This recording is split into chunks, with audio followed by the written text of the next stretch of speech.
Data types. Today's session is data types. We have discussed yesterday that we can create variables. So what are the variables? Anybody? Variables? Variables are used to store some data, and data can be any type.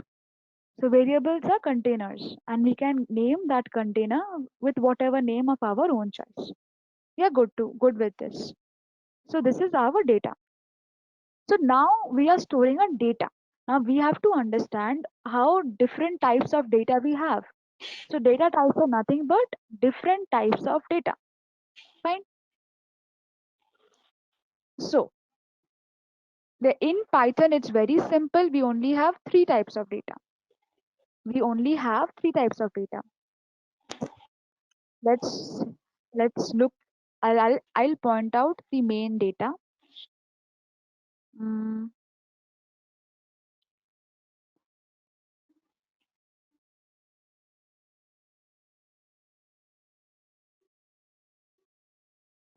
okay. Okay, whatever. So data are three types: integer, float, and string. Three types of data. Integer is a it is a kind of data which is a whole number: 5, 6, 7, 10. This is a whole number. Then yesterday we have discussed about the string.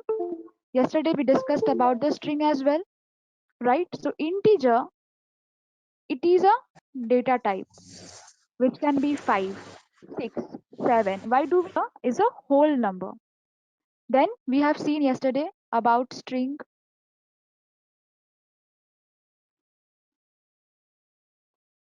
We have seen. So what was the rule for string? Single inverted comma or double inverted comma. So this is the rule for the string. Fine. Then comes float. Then comes float. So float is not a whole number. Think about any other doubt. Think about character. Monoj, we don't have characters in here. Everything is string in Python. Okay, character, word, sentence, everything. So let's focus. Now I am creating a variable of my own choice, n equal to 5. N equal to 5. So let me check what is the data type for this 5. So you have noticed one thing. If anybody of you have done programming language, you would know that other programming languages you have to mention which data type. Rajkar Yadav, please mute yourself. Okay. So in other programming languages, you have to tell that which data type is this.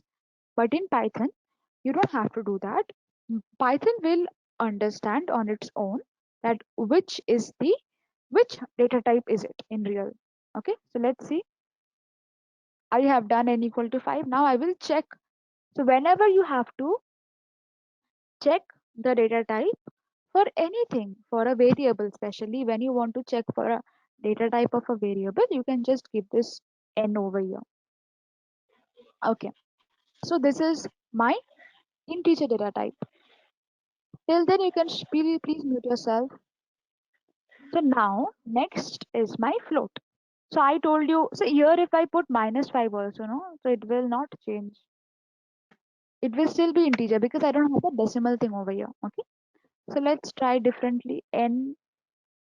I can give any variable. Okay, so don't think about why I'm giving any certain variables. It's n1, all of these are my own choices.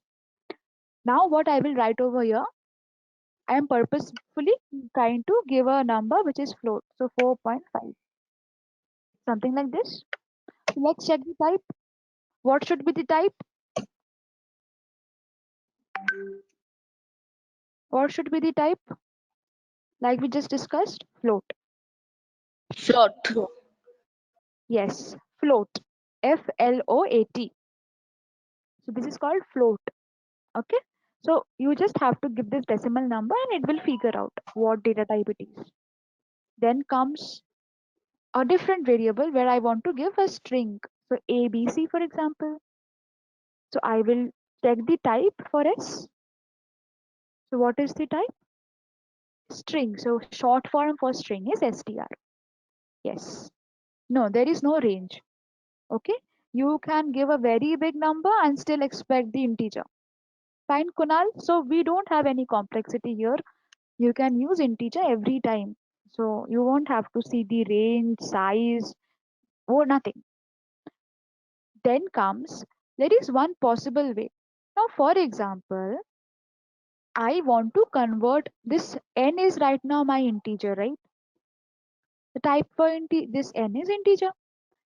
Now, I want to convert this to a float number. We we actually have predefined size for each data type. Okay, so you have to see that. So normally in Python, you don't have to take care of that.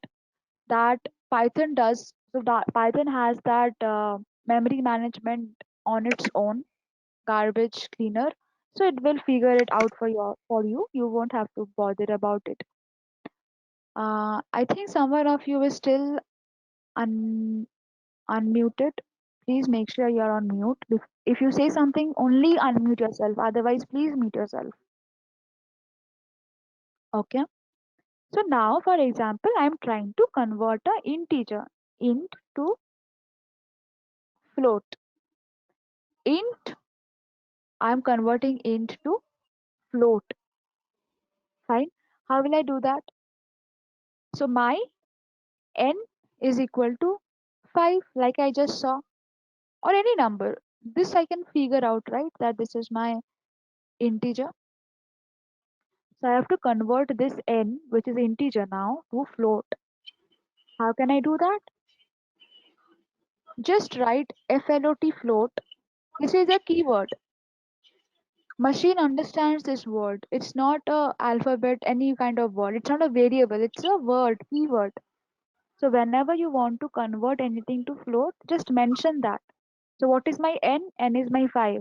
I've mentioned 5 in n and I'm putting n inside this float. Let me see. 5 equal to 0.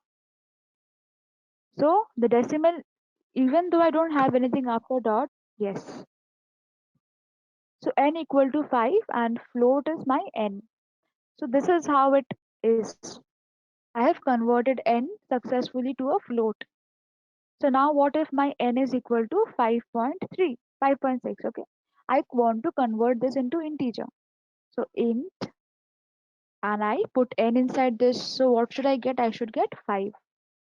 Okay. So why? Because my integer is a whole number, is a number without a decimal.